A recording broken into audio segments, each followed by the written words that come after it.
Hey, Mama, welcome back. Today we're talking about something I know so many of us struggle with, but we may not know the name for it. Revenge bedtime procrastination. You know that feeling when you're completely exhausted, but instead of going to sleep, you stay up scrolling Instagram or maybe just watching one more episode of a show. And the next thing you know, it's way too late and you're setting yourself up for another rough day. Yep, that's what we're tackling today.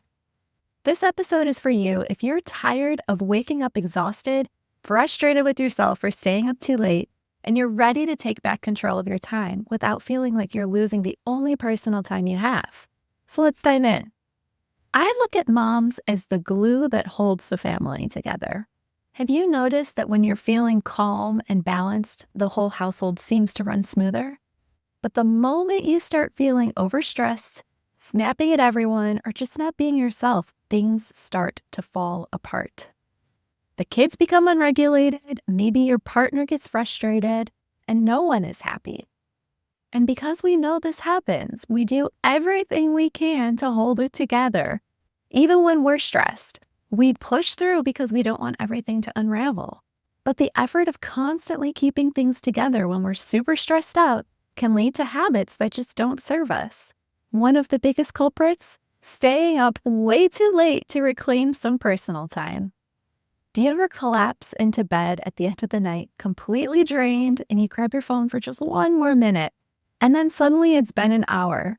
Or you tell yourself you're just going to watch one episode to relax, but somehow Netflix ends up playing 3. This is called revenge bedtime procrastination. It happens when you delay sleep to reclaim some personal time, even though you know it's going to leave you exhausted the next day. It's like taking revenge on your day when it wasn't spent in the way you wanted.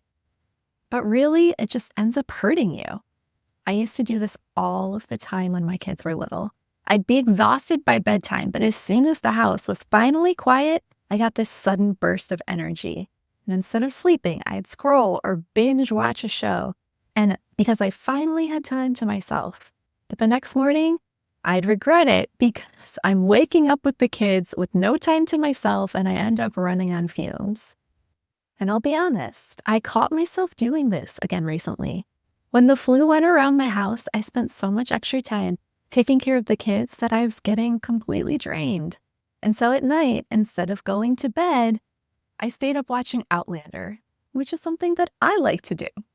But the following day, I didn't wake up to do those things that I really like to do that keep me sane, like meditating, journaling, and reading. If you're caught in this cycle, some part of your life is overstressing you. Maybe it's parenting, maybe it's a job that drains you, or maybe you're just bending over backwards trying to meet other people's expectations. Whatever it is, it's using up all your energy, leaving you desperate for any moment to yourself, even if it's costing you your sleep. So what can we do about it? Number 1, set a realistic wind-down routine. Instead of forcing yourself into an early bedtime that you're going to resist, try to create a transition that actually feels good. Swap out mindless scrolling for something you genuinely enjoy and wish you had more time to do, like reading a book or yoga or maybe even just a really nice skincare routine. The key is to do something that feels intentional instead of doing something that you're going to regret later. Plus, a consistent routine is going to help signal your brain that it's time to go to bed. Number 2, give yourself guilt-free me time earlier. If you're staying up late because it's the only time you give yourself, let's change that. Find pockets of time during the day, even just 15 to 30 minutes of uninterrupted relaxation can make a huge difference.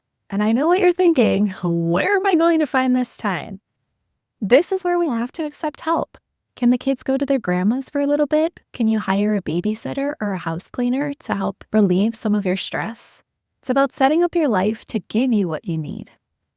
Number 3, I know you're not going to like this one. This one is very harsh, but we need to limit screen time before bed. And I know that it's something that we all know, but screens make it even harder to wind down.